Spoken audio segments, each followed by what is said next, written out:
Bom dia, estou aqui então para o nosso devocional. Hoje, sábado de aleluia, então, nós vamos continuar aqui, Nós vimos sobre a sexta-feira santa, o que aconteceu. No sábado, então, nós vamos ver aqui, o que acontece também. Então, eu vou ler Lucas 23, a partir do versículo 50, fala o sepultamento de Jesus Cristo. E eis que havia certo homem chamado José, natural de Arimateia, uma cidade da Judéia e membro do Sinédrio, que era um homem bom e justo. Ele não havia concordado com o veredito, tampouco com o proceder dos outros e aguardava o reino de Deus. Foi à presença de Pilatos e pediu-lhe o corpo de Jesus. Então, tirando-o da cruz, o envolveu em um lençol de linho e o depositou num túmulo cavado na rocha, no qual ainda ninguém havia sido sepultado. Era o dia da preparação e estava para começar o sábado. As mulheres que vinham seguindo a Jesus desde a Galileia acompanharam José e, contemplando o túmulo, viram como o corpo de Jesus fora colocado naquele local. Em seguida foram para casa e prepararam perfumes e bálsamos, e no sábado descansaram em obediência ao mandamento. Então, Jesus ele foi sepultado, E no sábado, então eles não podiam fazer nada segundo a tradição do povo de Israel, Eles seguiam o Shabat, a lei, Então, eles não podiam fazer nada no sábado. Na sexta-feira, eles já preparavam os seus alimentos, eles deixavam tudo pronto. Então, aqui, ele pediu o corpo de Jesus e ele depositou num sepulcro que era para ele mesmo, para sua família. E aqui, gente, José de Arimateia, ele era um verdadeiro discípulo de Jesus. Entretanto, como Nicodemos, ele agia em secreto aguardando o reino de Deus. Mesmo assim, manifestou-se contrário à decisão do Sinédrio e arriscou a sua posição e a própria vida ao tomar a iniciativa de solicitar uma audiência urgente com Pilatos para pedir que lhe entregasse o corpo de Jesus para os devidos preparativos dos funerais, com todas as honras e cerimônias judaicos. Esses rituais eram proibidos pelo Sinédrio no caso de criminosos executados, e assim cumpriu-se mais uma profecia acerca de Jesus Cristo. O dia da preparação para os judeus é até hoje, a sexta-feira, dia em que todo o trabalho, alimentação, os preparativos para cerimoniais do sábado são finalizados. E essa prática ritual é rigorosamente guardada até os dias entre hoje, entre os judeus religiosos. E Jesus aqui, gente, ele teve um funeral digno de um príncipe. Ocupou uma rica sepultura nunca antes usada, construída na rocha por José de Arimateia. Muitos metros de tecido e grande quantidade de custosas especiarias aromáticas foram usados no preparo do seu corpo para o sepultamento. Cerca de 34 quilos de mirra e aloés foram consumidos apenas naquela primeira tarde. E muito mais foi comprado para ungir seu corpo e o sepulcro na hora do primeiro dia da semana, quando as discípulas do Senhor voltassem para lá. Então, o que a gente vê aqui? Jesus naquela época, quem morresse condenado, a morte de cruz era a pior condenação que tinha. Era uma morte terrível, aonde aquela pessoa ela era espancada, ela era humilhada, e elas não podiam ser sepultadas, não podiam. E Jesus aqui, como ele não era um criminoso, mas Jesus morreu naquela cruz porque a palavra diz: maldito aquele que for pendurado em um madeiro. Ele se fez maldito no nosso lugar, ele levou as nossas maldições, ele levou a nossa culpa, ele levou o nosso pecado, ele levou tudo lá naquela cruz. E aquela cruz, gente, não era para ele. Porque estudiosos falam que eles tiveram que... aquela cruz era para Barrabás. Eles tiveram que espichar os braços de Jesus para que coubesse exatamente no lugar onde eles já tinham preparados ali para fazer os furos. Ou seja, aquela cruz não era para ele, aquela cruz era para mim e era para você. Mas ele foi lá naquela cruz, no meu lugar e no seu lugar, levando a nossa culpa, a nossa dor, o nosso pecado, a nossa enfermidade, as nossas maldições. Ele levou tudo sobre si. E aqui, olha a forma que Deus preparou, né? E a palavra fala, se você ler mais adiante, que o Sinédrio, eles pediram para colocar guardas na porta do túmulo de Jesus, com medo que eles fossem roubar o corpo, porque eles sabiam, porque Jesus havia dito que o Filho do Homem seria entregue na mão dos homens, seria julgado, seria condenado, seria crucificado e ele ressuscitaria ao terceiro dia. Então o medo deles é que isso acontecesse, e daí ia virar um burburinho. Jesus iria se tornar um ídolo. Então aquilo ali para eles era uma ameaça. Então eles mandaram colocar guardas ali. Aqueles guardas adormeceram. Isso nós vamos ver no domingo, o que aconteceu. Mas a palavra de Deus, ela se cumpriu por completo. Tudo que foi escrito nas escrituras, aquilo que o próprio Jesus leu a seu respeito, o que fala em Isaías, né? Aonde Isaías disse que não se achava nele nenhuma beleza. E que ele foi moído pelas nossas transgressões, o castigo que nos trouxe a paz estava sobre ele, que pelas suas pisaduras nós fomos sarados. Isso tudo está escrito em Isaías.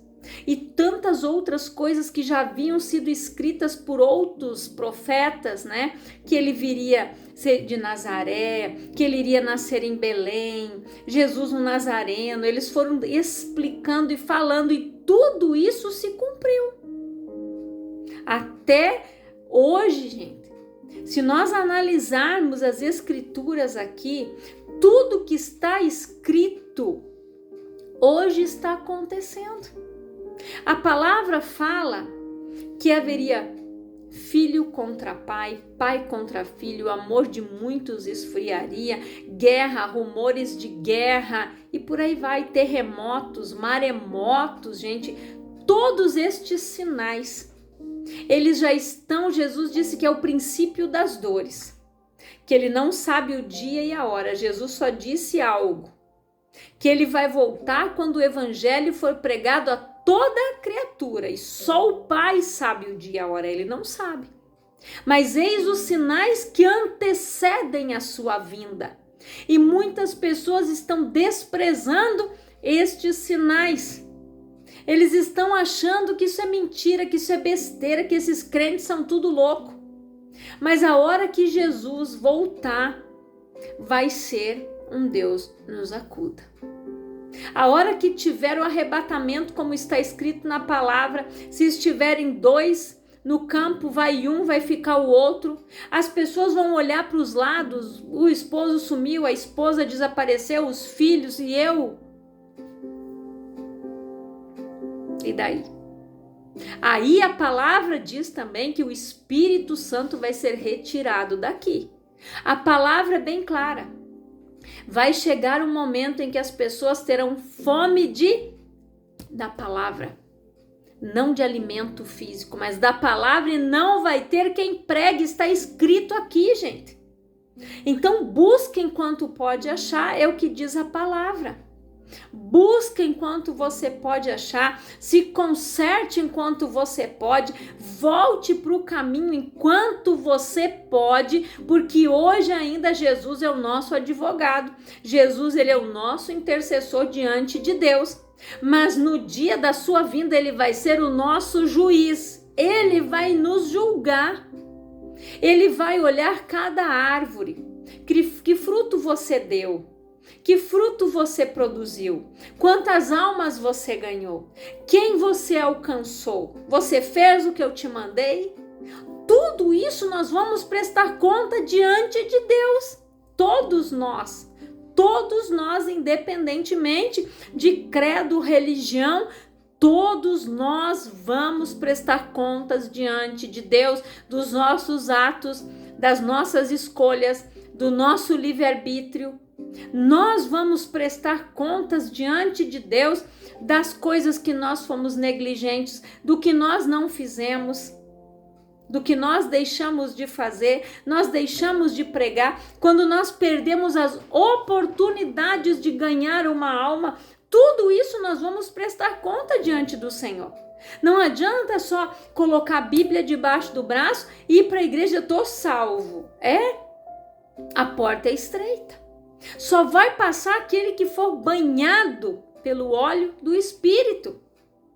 Eu estava escutando uma pregação muito impactante, aonde uma pregadora, que ela pregava desde jovem, ela conta que em um quarto de hotel, ela é americana, não sei se ela ainda vive, né? Mas enfim, ela conta que lá naquele quarto de hotel, onde ela estava cansada, eram convenções enormes, muitos dias de pregação, e ela disse que ela foi deitar, ela estava exausta. Ela disse que, de repente, ela começou a sentir um calor terrível no seu corpo. Ela disse que era algo inexplicável. E Deus, ele fez com que ela fosse ao inferno. E lá ela teve uma visão. Ela disse que ela enxergou lá muitas mulheres, muitas pessoas que pregavam a palavra, mas que elas estavam mais preocupadas da maneira como elas iriam subir no altar. Que roupa ela ia vestir? Que sapato que ela ia usar, que bolsa que ela ia estar, ao invés de se preparar realmente para pregar a palavra, estar preparado enquanto as pessoas seriam impactadas, em buscar ser cheio do Espírito Santo. Ela disse que quando ela voltou, ela disse que ela sentia que tinha a presença do Senhor ali, acompanhando aquele trajeto, mas ela também via algo que ela sentia que não era o Senhor, que a estava conduzindo naquele lugar, mostrando aquelas pessoas. E depois ela disse que quando ela acordou, ela disse que ela estava molhada completamente de suor, molhada, literalmente. Ela disse que a pele já não ardia mais, já não tinha mais aquele calor, e quando ela despertou, o Espírito Santo começou a ministrar para ela.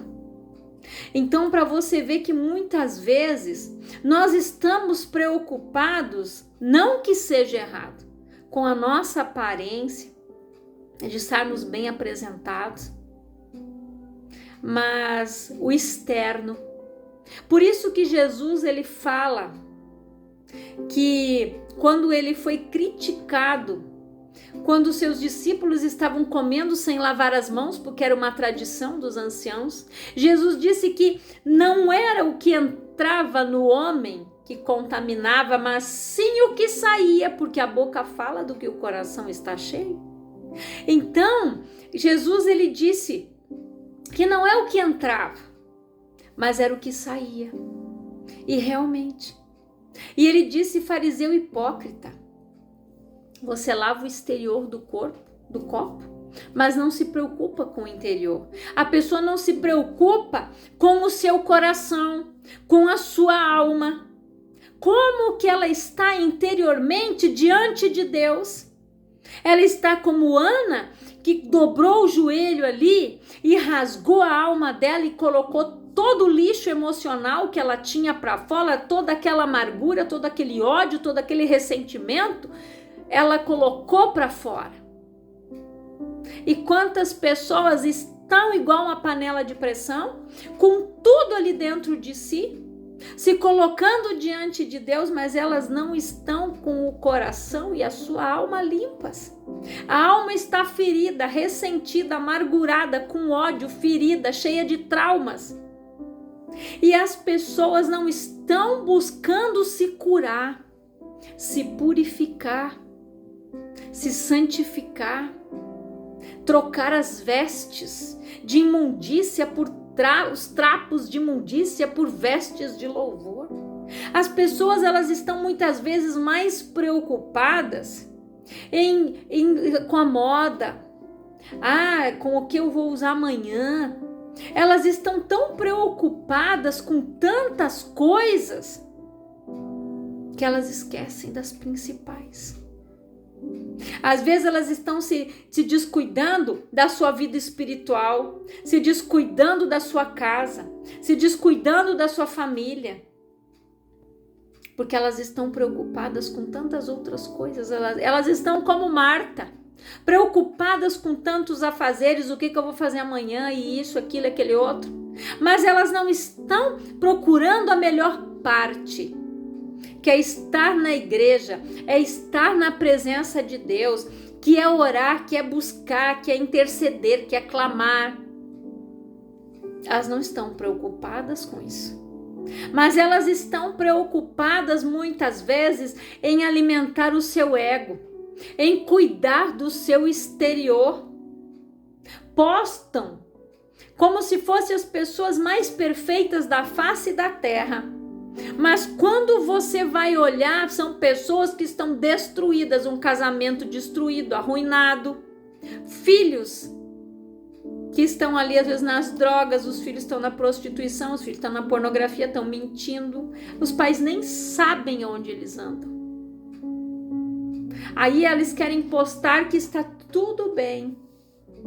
Eu estava escutando ali uma delegada, e ela estava falando exatamente sobre aquilo que eu já tinha falado aqui.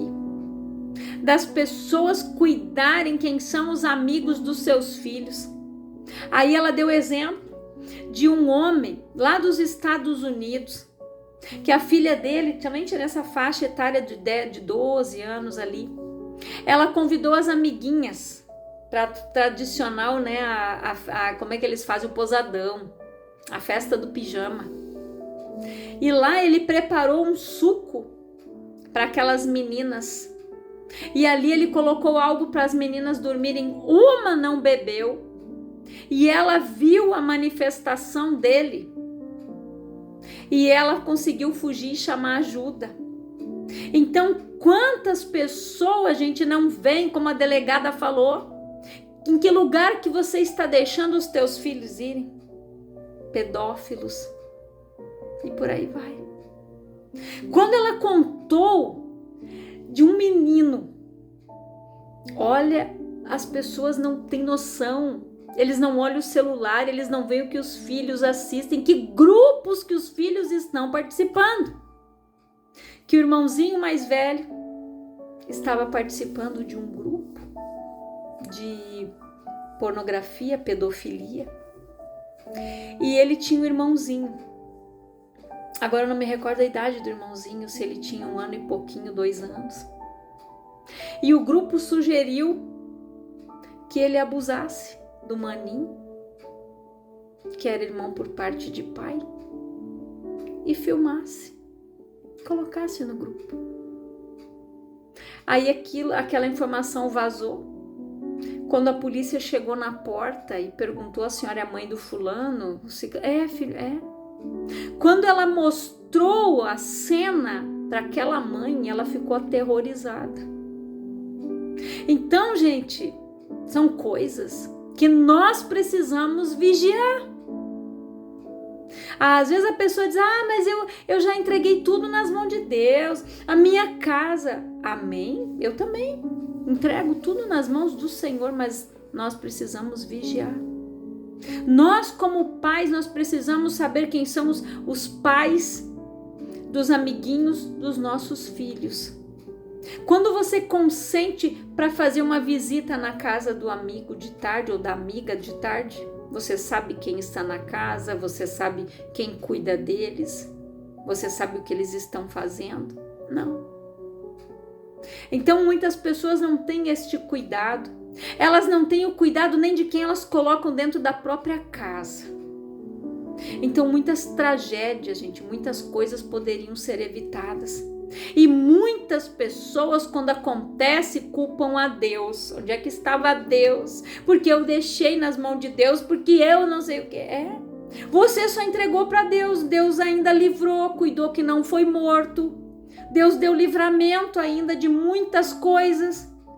Mas a negligente, quem foi? O negligente, quem foi? Nós, pais. Então não adianta jogar culpa para o outro. Não, mas você autorizou, não, mas você deixou, mas eu disse que não. Não, gente. Não é não. Sim é sim. Nós, como filhos de Deus, nós vamos ouvir um sim ou um não. A palavra diz: o proceder do cristão seja sim, sim e não, não. O que passa disso é procedência maligna. Então, não podemos passar a responsabilidade para os outros. Jesus aqui, ele cumpriu até o fim a missão que lhe foi designada. Ele nasceu, ele cresceu, ele foi ensinado. Quando ele chegou aos 30 anos, ele começou a fazer a obra que o Pai havia o chamado para fazer. Ele não retrocedeu, ele não culpou ninguém. Ele podia ter dito: eu não vou morrer por essa gente. Olha aí, ó, estão blasfemando. Eu curei esse aqui, ele está aqui cuspindo em mim. Jesus disse: Pai, perdoa, porque eles não sabem o que fazem, eles não sabem o que dizem. Jesus não passou aquela responsabilidade para ninguém. Ele podia ter dito: não vou morrer não. Mas ele disse: Pai, passa de mim esse cálice, mas todavia seja feita a tua vontade, não a minha, porque ele sabia o que ele ia enfrentar. Jesus sabia o que ele ia passar por mim e por você. Não era algo fácil, não. Já pensou uma pessoa verter gotas de sangue de aflição? Hoje a pessoa está ansiosa, vai lá no médico, toma uma fluoxetina, toma um remedinho. Você já parou para analisar no sacrifício total de Jesus naquela cruz? E quantas vezes as pessoas negam, não aceitam, não olham o sacrifício, rejeitam. Até hoje Jesus é rejeitado. Jesus não é aceito, não é bem-vindo em alguns lugares. Só que depois no céu todo mundo vai querer entrar, né?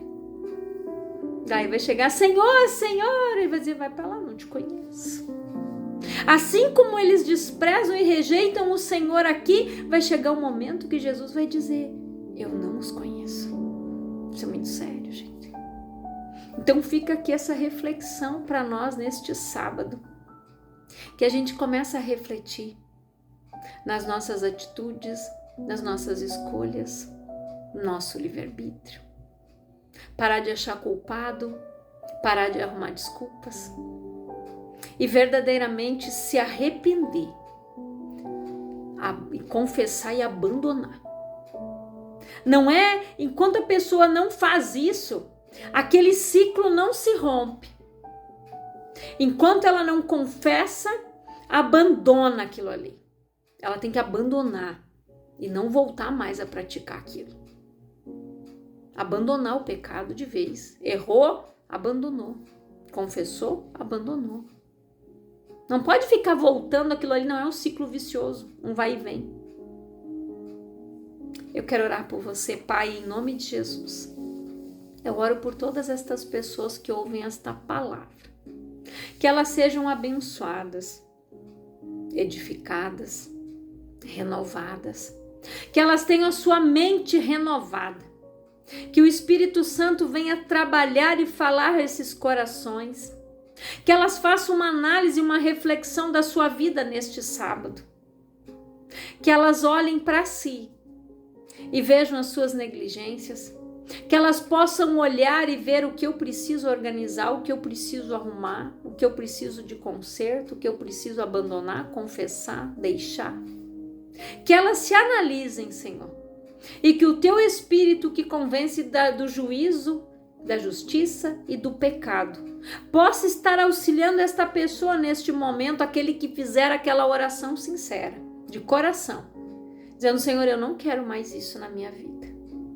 Que o Senhor possa estar abençoando, direcionando, curando, libertando e transformando vidas e situações, em nome de Jesus. Que Deus te abençoe grandiosamente, no nome de Jesus.